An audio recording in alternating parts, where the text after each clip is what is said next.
What's going on, guys? Welcome back to another deck receiving a slight buff with Lightning Overdrive, the cute and friendly Plunder Patrol Pirates. Now, I was always hesitant to play this for some reason, as I felt like I had no idea what I was doing, but at long last I finally think I figured at least the basics out.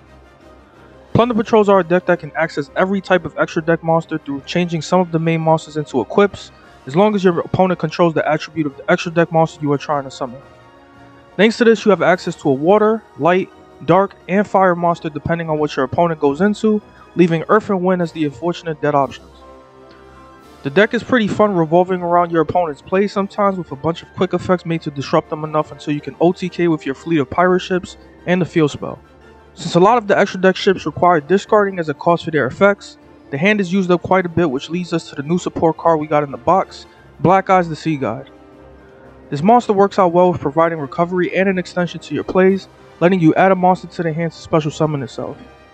It's simple enough, but it does help a lot early on for turn 1 combos and later on when you need to get monsters back.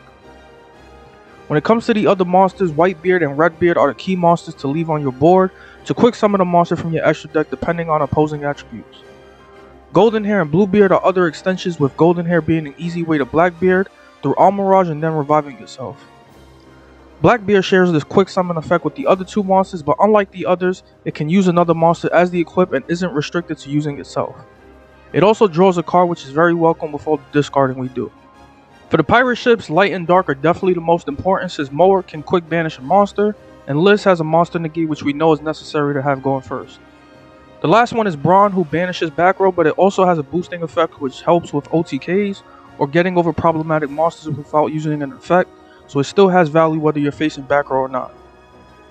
Each of the pirate ships gets a search whenever they use their discard effects as well, so not only are they needed for disrupting the opponent, they also maintain your card advantage.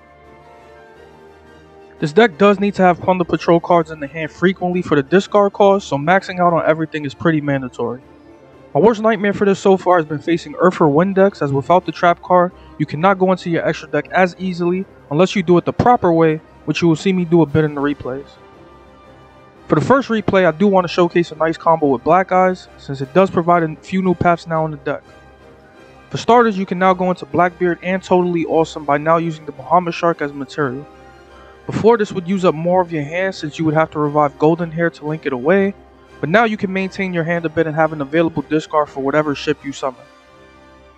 Ignoring that weird impermanence we just ran into, we pretty much have two pieces of disruption here, with a potential third since Whitebeard can summon from the deck when it leaves the hand or field. You almost always want to summon Redbeard unless it is your turn and you need a tuner or random monster to go into the extra deck manually with. Redbeard can then summon another monster from the extra deck for another piece of disruption, and even if you didn't have another Plunder Patrol card in the hand for that negate or banish, your first ship will add one to the hand to ensure you have the cost to pay for the second. This deck is really fun with some of the interactions, but as you can see, we are up against some wind monsters which do slow things down quite a bit.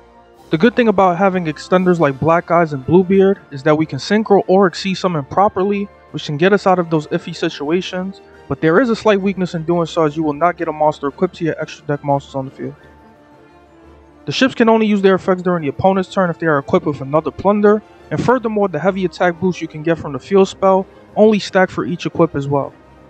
Redbeard can help with this, since if it leaves the field or hand, you can equip it to a monster without using the special summon mechanic. You can also go into another copy of the Link monster, since it can freely use its effect during either turn while providing an equip, but do keep in mind it is once per turn. While I will rarely do so, summoning the Exceed Moerk properly does provide some benefits, since it has a protection effect while it has materials, which has saved me in some situations. With both the monster and the spell banish, both Moerk and Brann work amazingly well against this kind of deck that uses plenty of back row and normal summon monsters that don't need to activate effects. Since I knew I wouldn't have a monster equipped to Brann to use its effect on my opponent's turn, I expected him to get another monster out, which is why I relied on Moerk's protection. Alternatively, I did have the trap card, which lets me change opponent's attributes, but the only downside was that I was not guaranteed a plunder card in the hand to discard, even if I did summon another monster. There is a bit of thinking to do in this deck, so that helped me enjoy it, but I could still probably use some work on it. Anyway, with our advantage secured, that is going to seal the duel, so I hope you guys enjoy the replays. Let me know what you guys think in the comments section, and I'll catch you next time.